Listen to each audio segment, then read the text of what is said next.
Hey everyone, it's Diego Reyes for CNN Philippines 10, where we break down major stories from here and abroad into bite-sized facts in 10 minutes. Starting off with great news for workers in Metro Manila. Expect a salary increase as the National Capital Region Wage Board has approved a hike of 40 pesos in the daily minimum wage for the private sector. This means those in the non-agricultural sector will earn at least 610 pesos daily, while those working in agriculture and other businesses will rise to 573 pesos. The wage hike will take effect on July 16th and is expected to benefit 1.1 million minimum wage earners. Speaking of workers, companies still prefer to hire graduates of the Polytechnic University of the Philippines or PUP. According to a survey released by online job portal Jobstreet, PUP is number 1 with a score of 23.39%. Coming in second is the University of the Philippines with 9.17%. De La Salle University is in third, while in fourth and fifth places are the University of Santo Tomas and Mapua University, respectively. According to Jobstreet, employers choose PUP graduates because they are effective team players.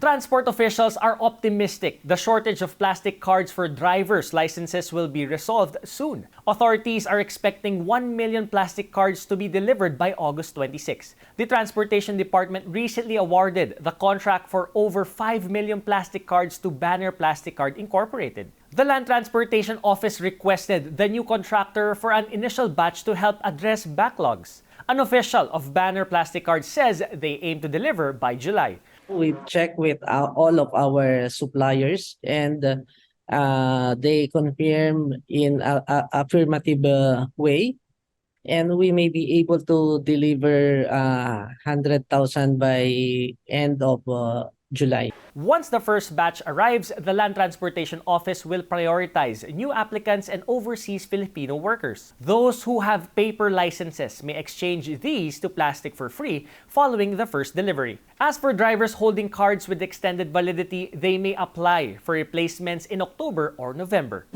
The Health Department is set to establish a Nursing Advisory Council to be led by a Chief Nursing Officer. Health Chief Ted Herbosa says the council will focus on addressing nurses' concerns, including salaries, getting their licenses, and convincing them to work locally. The public and private sectors are both invited to be part of the council. To make this legal, we'll probably ask our friends in Congress to eventually pass a law to be able to create a Chief Nursing Officer for the Philippines.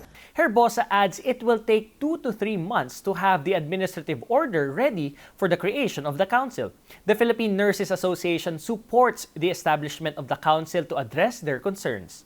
This also includes having a balanced take on the Health Department's initiatives on health issues. The Filipino Nurses United shares the sentiment. Kung ang mga efforts ay para maka-reach out sa maraming nurses at malaman kung ano ang kalagayan ng mga nurses at rekomendasyon sa aming hinaing or mga kahingian, ay magandang development yan, at sana ay ma-involve din kami diyan sa mga konsultasyon na gagamitin.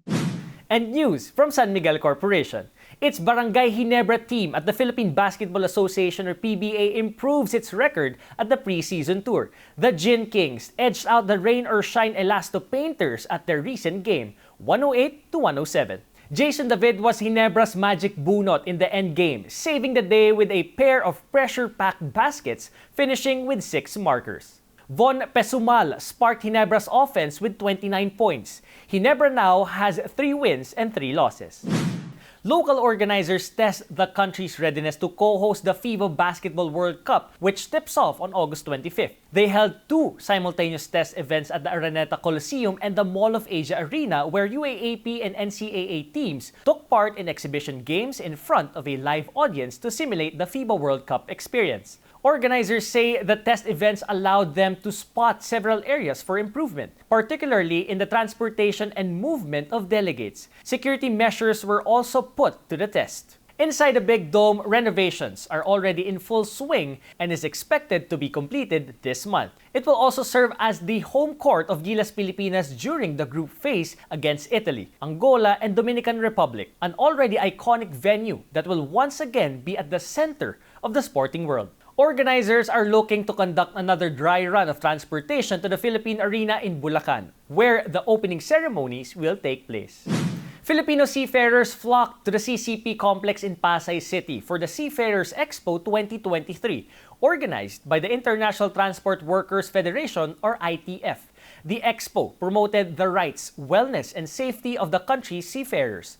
Welfare organizations showed what support is available to seafarers in times of need. Recruitment agencies also presented career and deployment opportunities for potential crew, connecting seafarers with overseas ITF affiliates as well as leading maritime employers. We want them to know that there is support mechanisms around the world that if they find themselves in trouble, the ITF, its affiliates, and a number of other welfare organizations are around to support the seafarers. Seafarers at the event raised their signed banners and together voiced their call for action.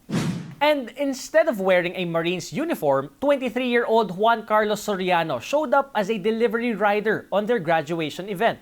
Everyone can be in any costume, Juan shares, and he chose to impersonate his father, who's a delivery rider. He shares he is proud of his father's job, which supported him in his studies. He finished BS Marine Technology at the Maritime Academy of Asia and the Pacific with an exemplary award. This Nutrition Month, we learn more about the proper nutrition as it is one of the best tools for a happy and healthy life. Usually kasi when you talk about malnutrition, underweight or overweight, ang binabasya natin is body mass index. So remember, if your body mass index is between 18.5 to 24.9, that's normal.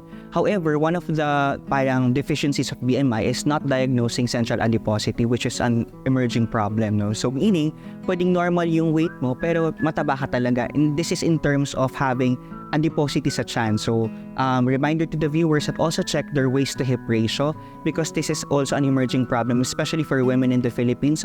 More than half of our Filipino women have great waist circumference, and this is one of the key factors on why we develop hypertension, diabetes, and other associated risk factors as well. And on the other hand, in terms of micronutrients, usually ang micronutrient deficiencies, wala siyang symptoms at the early stages, and yung symptoms siya nag-arise at the late stages. No? So, in terms of diagnosing yourself with micronutrient deficiency, the number one that you should look for is your diet. Ano ba yung sources of your food? And ano ba yung mga nutrients that they can provide? And with that, malalaman mo na if you are deficient or not. Like what I said, the latter stages of clinical deficiency of nutrients exist at the late stages already. And actually, the first stage of micronutrient deficiency is dietary inadequacy talaga. After 3 years, the so-called Jurassic Plant has bloomed anew. Based on studies, there has been the Cycas reuminiana plant, or locally known as pitogo, even before there were dinosaurs, or 350 million years ago. The plant is endemic in the Philippines and was seen at the discovery trails of the Masungi Georeserve. Experts say the plant is about 75 years old based on the layers of its trunk. Pitogo is among the endangered plants in the world according to the International Union for Conservation of Nature Red List. The National Museum of the Philippines, or NMP, has declared Baclaran Church as an important cultural property, or ICP. The marker designating the church as an ICP was unveiled during the celebration of its 75th year. According to law, buildings and establishments designated as an ICP will receive government subsidies for their maintenance and preservation. And now, for our 10-second trivia. What is the oldest traditional dance in the Philippines? Cariñosa, pandango, singkil, or tinikling?